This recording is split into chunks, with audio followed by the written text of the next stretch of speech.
ভালোবেসে বারায় কাছে তুই, সব ভুলে একবার আয় তোকে ছুই। ভালোবেসে দুজনে ডুবেছি অত, আয় তবে এইবার ভালোবাসি চল।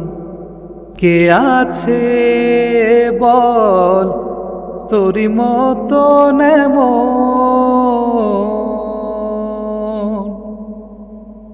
কে বোঝে বল বোঝে আমারে মন।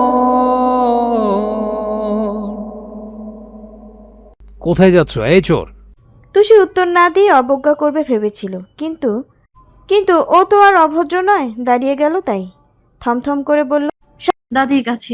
আজকে ওখানেই থাকবো, রাতে ওখানেই ঘুমাবো।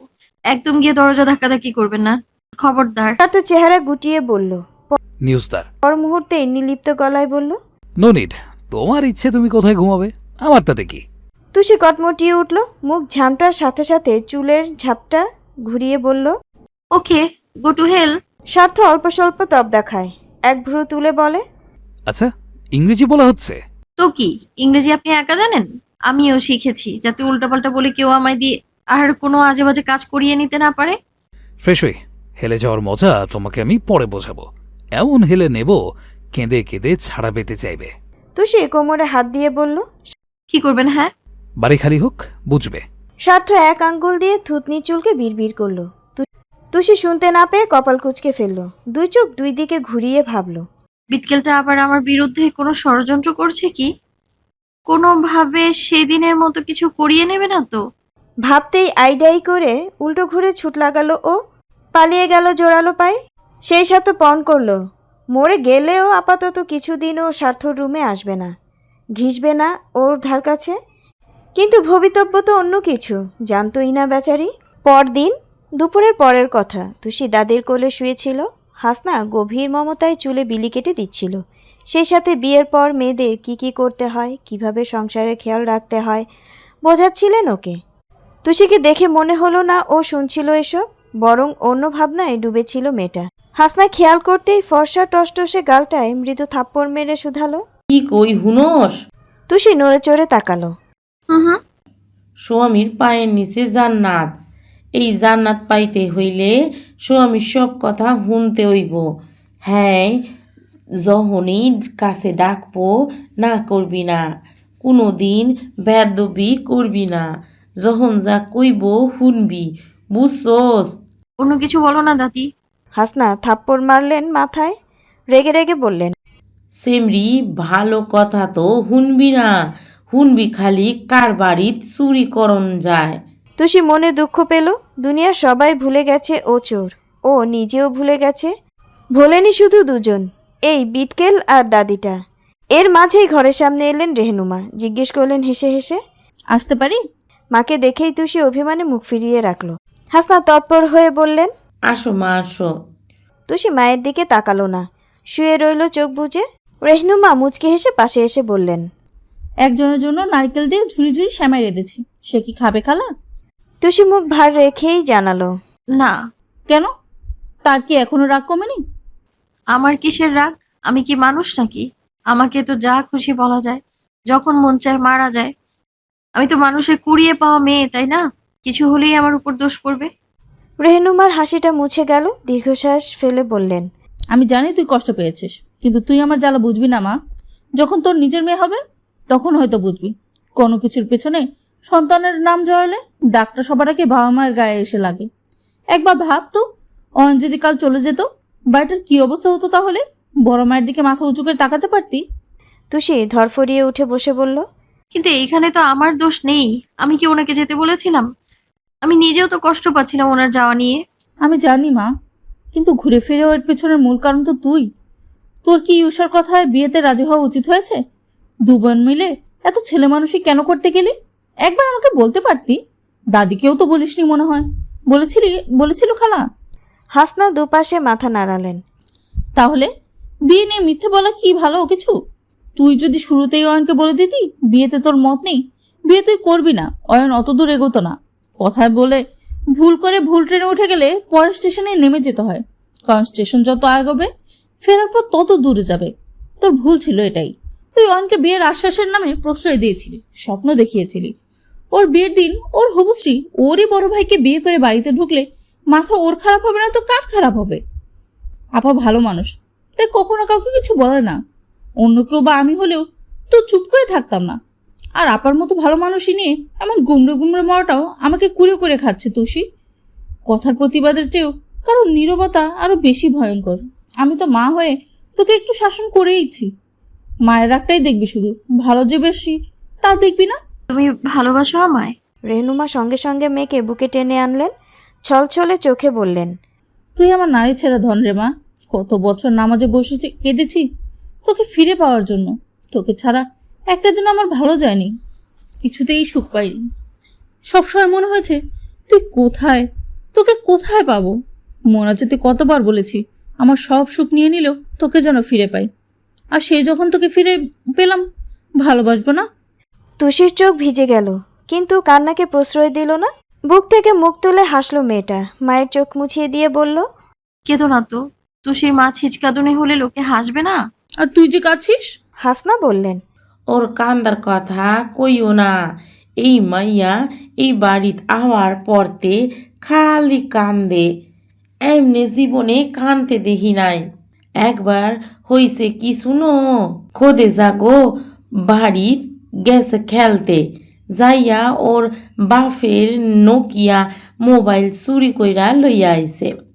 বয়স তখন 11 বছর। হেরা আইসা আমারে কি গালাগালি, পরে রাগে চেলাকাট দিয়ে একের পাশার উপরে 2খান বাড়ি দিছি। দাগ বৈশা গেছিল, কিন্তু এই মাইয়া কান্দে নাই। রেহনুমা চোখ বড় বড় করে চেয়ে রইলেন। হাসনা আরও বললেন, শুরুতে খালি চেরাগুলগে খেলতে যায়, কান ধইরা বাড়ি টানছি, আবার যায়। ওগুলগে হাডুডু খেলে, মার্বেল খেলে। বস্তির পোলা পাইনে এরে ডাকে ওস্তাদ। নিজে চুরি কইরা হ্যাগো খাওয়াইতো, যা দেখতো তাই চুরি করত। দোকান যাইয়া বাকি চাইলে না দিলে বইয়াম লইয়া দৌড় দিত। কি যে কষ্ট হইছে আমার এইডারে নিয়া। তুষি লজ্জা লাগছিল, কথা কাটাতে মিনমিন করে বলল, সেমাইটা কি খাবো না? রেহনুমা ঠোঁট চেপে হাসলেন, 1 চামচ তুলে ওর মুখে দিতে দিতে বলল, খেয়ে সুন্দর করে হাত মুখ ধো। আমি আমার একটা শাড়ি আর কিছু গহনা দিয়ে যাচ্ছি, খালা আপনিও তৈরি হন। কই যাইবা? আর বলবেন না, রোকসানা নওয়াজের ছেলের বিয়ে ঠিক হয়েছে। কথাবার্তা তো আগেই থেকেই শুনছিলাম। আজ রাতে অনুষ্ঠান। অয়ন চলে যাচ্ছিল, তাই বাড়ির অবস্থা দেখে ভাইজান যাবে না বলেছিলেন। তবে এখন তো সব ঠিক হলো। আবার ওদিক থেকে বারবার কল করছিল ওনারা, সব ভুলে যেন যাই অনুরোধ করছিলেন। তাই ভাইজান বললেন সন্ধ্যার পরপরই সবাই একসাথে বের হবো। এখনই তোড়জোড় শুরু করতে। বাড়িতে এত মেয়ে মানুষ, সময় তো লাগবেই, তাই না? হাসনা বললেন, হ্যাঁ গো, বাড়ি কোন জায়গা? আয়োজন তো বাড়িতে না খালা, সেই সেনানিবাসে। ওনার ছেলেও তো আর্মিতে। তুষি বিছানার চাদর খুঁড়তে খুঁড়তে বলল, আমি ওখানে যাব না। ফুপি আমাকে দেখলে কেমন কেমন করে। স্বার্থ আছে তো, ওর সামনে তোকে কেউ কিছু বলতে পারে? বল, একদম খেয়ে ফেলবে তাহলে। লজ্জায় তুষির বুক ভিজে যায়। হাসনা নিঃশ্বাস ছেড়ে বললেন, হ বাপ, আর আমাগো স্বামী আসিল একখান মার্কা মারা, সাউরি খাড়াইয়া মারতো। এ আইসা ও আইসা যা মন যায় কইতো।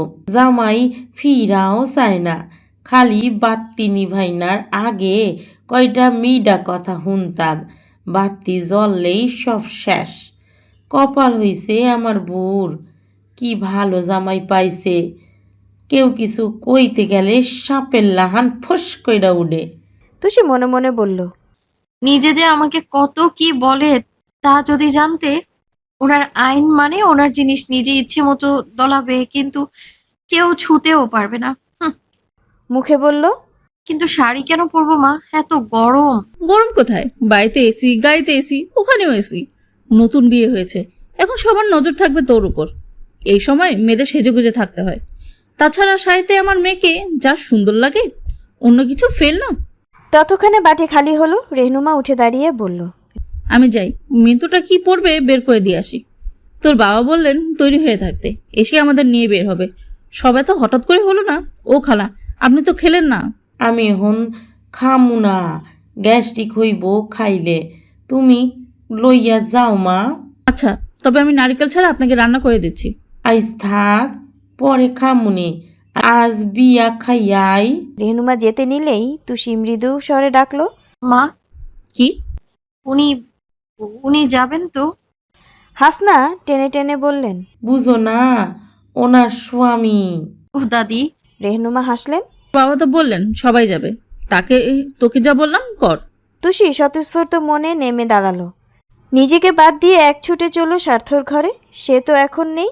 কাবার্ড খুলে ব্লু রঙের স্যুট আর সাদা শার্ট বের করলো তুষি। টাই, বেল্ট, প্যান্ট সব কিছু মেলে রাখলো খাটে। যার তো স্বার্থ এসেই তৈরি হতে পারে। ইউষা দাঁত নিয়ে নখ কামড়াতে কামড়াতে ঘরের পায়চারি করছিল। কাল বিকেল থেকে আজ বিকেল পাক্কা 24টা ঘন্টা ওর আয়ানের সাথে দেখা হয়নি। ইউষা লজ্জায় যেতে পারেনি তার কাছে। এত অস্বস্তি হচ্ছিল। মানুষটা ওকে এত খোলা বইয়ের মতো জানে। পড়ে ফেললো ওর ভেতরটা। ইউষা কিভাবে যে আগের মতো সহজ করবে সম্পর্কটাকে, যাকে একবার অন্তত না দেখলে দিন কাটে না। ওইদিকে বাড়ি জুড়ে অনুষ্ঠানে যাওয়ার তোড়জোড় চলছে। সবাই রেডি হতে ব্যস্ত। শুধু ইউষা কিছুতেই মন দিতে পারছে না। অয়ন ভাই জানেন তো, কিছু যে জানতেও পারছে না। না পারছে ওনাকে একটা কল দিতে। ইউষা কতবার হাতে ফোন নিয়েও রেখে দিয়েছে, তার হিসেব নেই। উফ, ভালোবাসা এত জ্বালা কেন?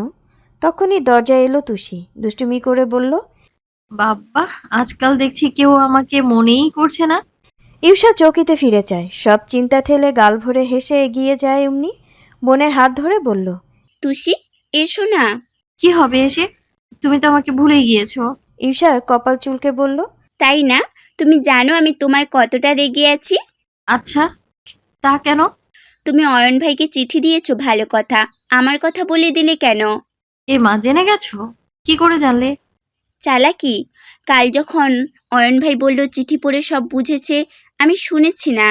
তুষি বুক ফুলিয়ে দম ফেলল, মুচকি হেসে বলল, বেশ করেছি বলে দিয়ে। অনেক তো কাঁদলে, এবার চোখের জল শুকানোর সময় এসেছে ইউষা। আর নিজেকে আড়াল করে রেখো না। রাখিনি, চেয়েও পারিনি রাখতে। নিজের সবটুকু প্রকাশ করেছি কাল, কিন্তু আমার চোখের জল তো বিরহ বাতাসে অনেক আগেই শুকিয়ে গেছে তুষি।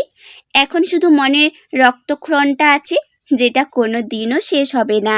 ইউষা উদ্বিগ্ন হয়ে বলল, কেন? অয়ন ভাই কি বলেছেন কাল? ওসব বাদ দাও না, বিয়েতে যাচ্ছ না? হ্যাঁ, সবাই যাচ্ছে। অয়ন ভাইয়ের কথা তো কিছু জানতেই পারছি না। ফোন করনি? লজ্জা করছে। তুষি উল্টো ঘুরে ছুটে গেল অমনি। কথাবার্তা ছাড়া এমন করার একটু অবাক হলো ইউষা। তবে মেয়েটা ফিরে এলো ঝড়ের মতো। নিজে চকচকে ফোনটা বাড়িয়ে দিয়ে বলল, এই নাও, আমার ফোন থেকে কল দাও। এ কি, এত দামি ফোন ভাইয়া দিয়েছে? তুষি মাথা নাড়ালো। লাজে ফেপে ওঠা দুগাল নিয়ে আস্তে করে বলল, হুম, কবে দিল? আমাকে তো বলোনি। সেই আমার অ্যাক্সিডেন্টের দিন কিনে দিয়েছিল। ওনার কাছে ছিল মনে হয়। ওই দিন যখন ওনার ঘরে গেলাম তখন বের করে দিয়েছিল। কিন্তু অনেক কঠিন জানো, আমি কিছু কিছু জিনিস বুঝতে পারছি না। সে না হয় আমি বুঝিয়ে দেব, তুমি অয়ন ভাইকে কলটা করো না। তুষি আপকে বলল, ওরে বাবা, না না, তুমিই কল দাও। আর কথা শেষ করে নাম্বারটা ডিলিট করে দিও, কেমন? উনি না হলে রাগ করবেন। ইউষা দুই ভ্রু চালো। তুষি বাব্বা, আজকে বরের রাগ নিয়েও তুষি ভাবছে। তুষি তাহলে ভালো বউ হচ্ছে বুঝি? লজ্জা লজ্জা ভাব নিয়ে ওনার আঙুল পেঁচালো, বলল, একটা কথা তো সত্যি, আমার জীবনে আজ রঙিন যা কিছু আছে সব ওনার জন্যই তো পাওয়া। ইউষা হাসলো, পরপর বলল, কিন্তু এটা থেকে কল দেই বা আমারটা, একই তো কথা তুষি। আমার যে অয়ন ভাইয়ের সাথে কথা বলতেই লজ্জা লাগছে। তুষি চটে গেল, ফোনটা ছো মেরে নিয়ে বলল, তাহলে দিতে হবে না, বেশি লজ্জা করলে মুখে ঘোমটা দিয়ে বসে থাকো, অয়ন ভাই এসে তুলে নেবেন। বেনুনির ঝাপটা ঘুরিয়ে চলে গেল ও। ইউষা ঠোঁট উল্টে ধপ করে বসে পড়ল বিছানায়। তক্ষুনি কানে এলো বসার ঘর থেকে পুরুষালী কণ্ঠ শোনা যাচ্ছে। ওই আওয়াজ ইউষার চেনা। ও তড়াক করে দাঁড়ালো, অয়ন ভাই। তারপর দমকা হাওয়ার বেগে এক ছুটে নেমে গেল নিচে। তনিমা বললেন, এটা কোনো কথা? সবাই যাবে, তুই যাবি না? অয়ন মাত্রই ফিরেছিল, মুখ জুড়ে ক্লান্তি।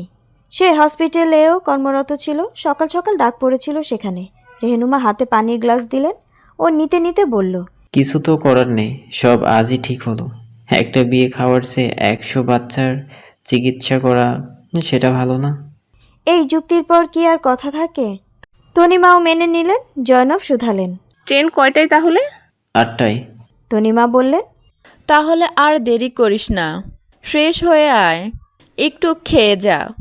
অয়ন মাথা নেড়ে উঠে দাঁড়ালো। সোজা পা চালিয়ে হাঁটা ধরতেই থামলো হঠাৎ।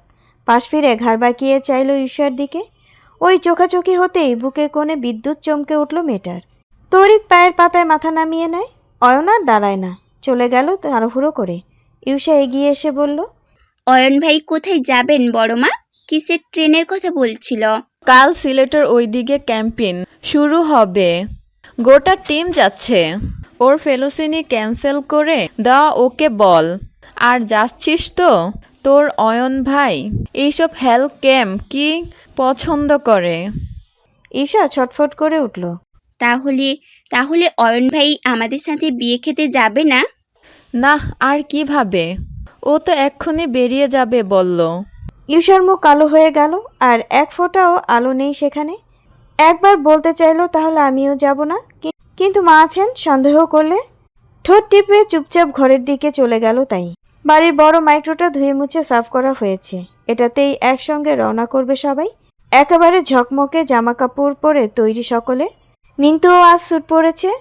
বসার ঘরে পা থেকে মাথা অবধি দেখা যায় অমন বড় আয়নার সামনে দাঁড়িয়ে গোটা 10 সেলফি তুলছে সে। তুষির পরনে একটা ল্যাভেন্ডার রঙের টিস্যু শাড়ি, ম্যাচিং ব্লাউজ, গলায় খুব চিকন হীরের নেকলেস, আর দুটো ছোট ছোট হীরের কানের দুল কানে, নাকে নাকফুল। 2 হাতে পাথরের চুড়ি পরিয়ে দিয়েছেন রেহনুমা। লম্বা খোলা চুলের সাথে ঠোঁটে নুট পিঙ্ক লিপস্টিকটায় ঠিক সন্ধ্যার আকাশের মতো সুন্দর লাগছে ওকে। ঈশা অবশ্য চুড়িদার পরেছে, মুখে সাজগোজ নেই। অয়ন বেরিয়ে গেছে ঘণ্টাখানিক হবে। যাওয়ার বেলায় একবার তাকায়ও নি ওর পানে। ঈশার শীর্ণ বুকে ভয় জাগে, খারাপ লাগে এতে। কোথাও গিয়ে মনে হয় সব জেনে যাওয়ায় অয়ন ভাই হয়তো ওকে আগের মতো কাছে ভাববে না। হয়তো আস্তে ধীরে এই দূরত্ব বেড়ে সীমাশূন্য সমুদ্রে বনে যাবে। মিন্টু এসে ফোন দেখিয়ে বলল, এই দেখ দেখ ছবিটা দেখ, আমি অনেক হ্যান্ডসাম না? ঈশা মুখ তুলে ধমকে বলল, যাবি এখান থেকে, পক পক পক পক, যা সর। এই জন্য তুই একটা করছে, সারাক্ষণ শুধু নাচে বাজিয়ে ঠেক ঠেক করছে। ভালো কথা জানিস না? আম্মু তোমার এই মেয়েকে বিয়ে দিচ্ছে না কেন? বিয়ে করো এটাকে। মিন্টু গিয়ে তুষির পাশে বসলো। মেয়েটা সোফার হাতলে হাত ছেঁকিয়ে গাল ধরে বসে আছে। এভাবেই শুধালো। ধরলো বাবা? সাইফুলের কানে ফোন, মাথা নাড়লেন 2 দিকে, বললেন, রিং তো হচ্ছে। তনিমা বললেন, একটু আগে না বলল থানার থেকে এক্ষুনি বের হবে? এর মধ্যে আবার কি হলো? শকত অধৈর্য হয়ে পড়লেন। এভাবে রেডি শেডি হয়ে বসে থাকা যায়? চশচক শব্দ করে বললেন, এই ছেলের সবেতে খামখেয়ালি, না গেলে বলে দিলেই হয়। শুধু শুধু সবাই হত্ত দিয়ে বসে আছি। সাইফুল ফিসফিস করলেন, ধরছে ধরছে। হ্যাঁ সার্থ, কোথায় তুই? চাচু, একটা কেসে আটকে গেছে, আমার দেরি হবে, তোমরা চলে যাও। ও মা, সে কি? আর তুই? আমি এখান থেকে ডিরেক্ট যাব, লাইভ লোকেশন দিয়ে রেখো। উল্টা রাস্তা হবে না? আর তো কিছু করার নেই। ও আচ্ছা।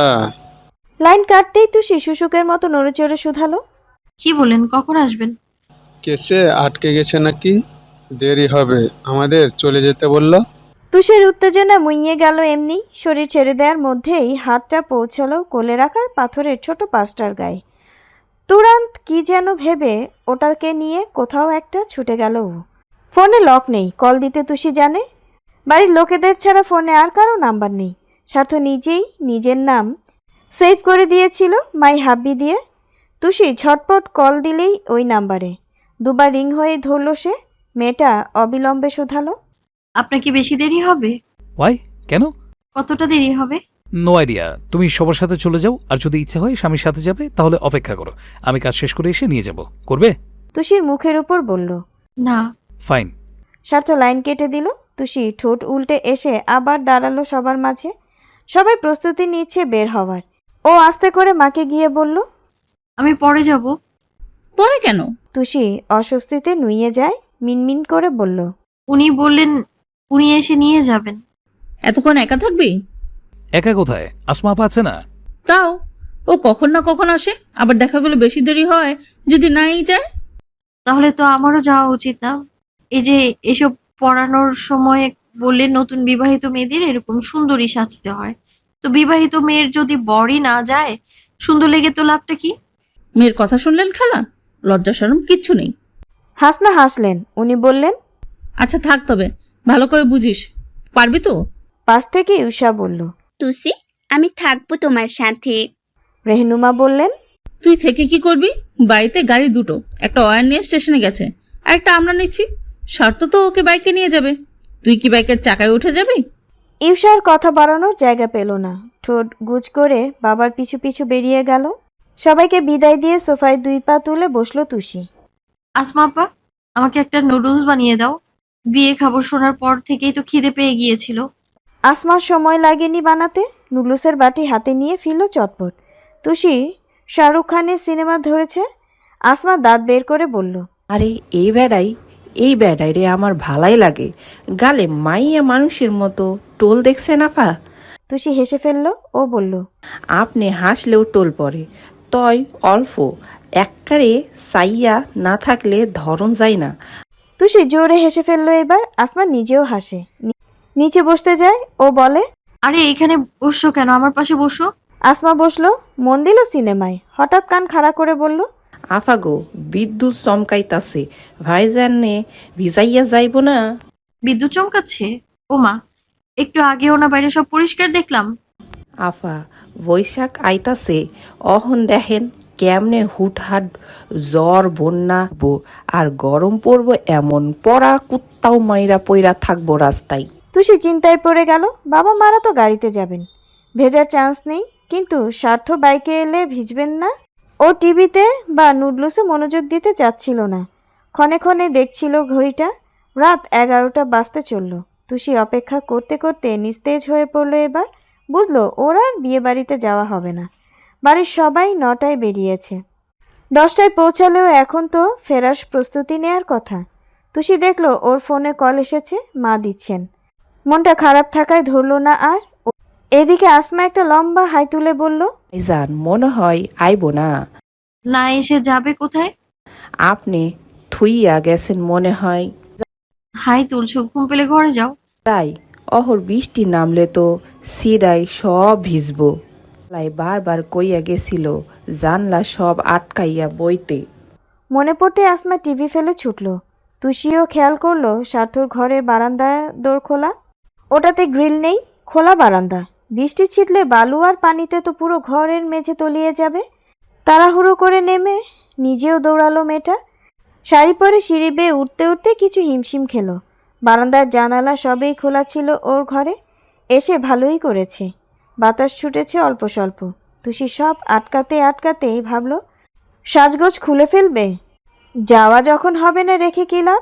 সেই সাথে স্বার্থর প্রতি অভিমানে মনটা আরও বিষণ্ণ হয়ে উঠল। না যাক, অন্তত ফোন করে জানাবে না?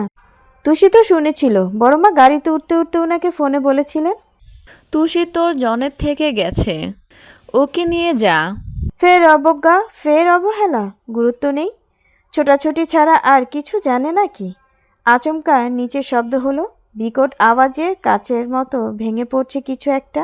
চমকে উঠল তুষি। নিচে আসমা একা। কি ভাঙলো আবার? তুরন্ত বসার ঘরের দিকে ছুটল সে।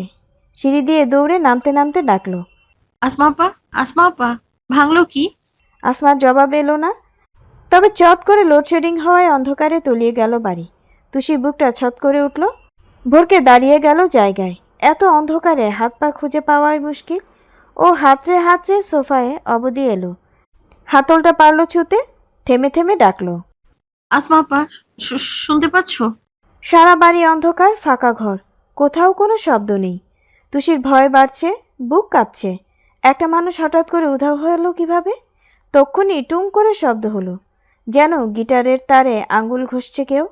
তুষি আটকে উঠলেও শব্দের উৎস খুঁজে পেল না। মিছিমিছি তাকালো এদিক ওদিক। ফের আবার শব্দ হলো। সেই সাথে ক্যাচ করে কিছু প্রেস হওয়ার মতো কোনো আওয়াজ ছুঁয়ে যায় ঘরে। তুষির বুক শুকিয়ে গেল। হঠাৎ মাথার উপর থেকে তীরের বেগে একটা লম্বা আলো গিয়ে ঠিকরে পড়ল পিছনে। চকিতে সেই দিকে ঘুরে চাইল মেয়েটা। আলোর ঠিক ফোকাস পয়েন্টে দেখা গেল সার্থককে।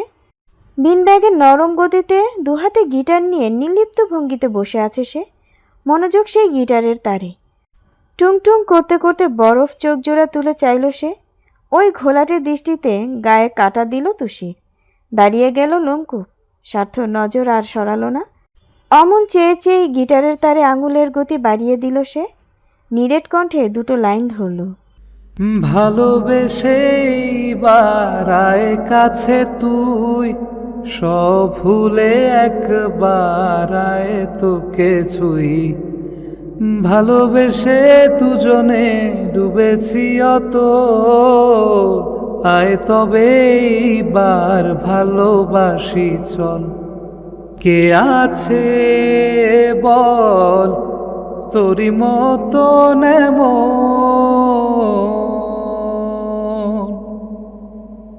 কে বোঝে বল বোঝে আমারে মন।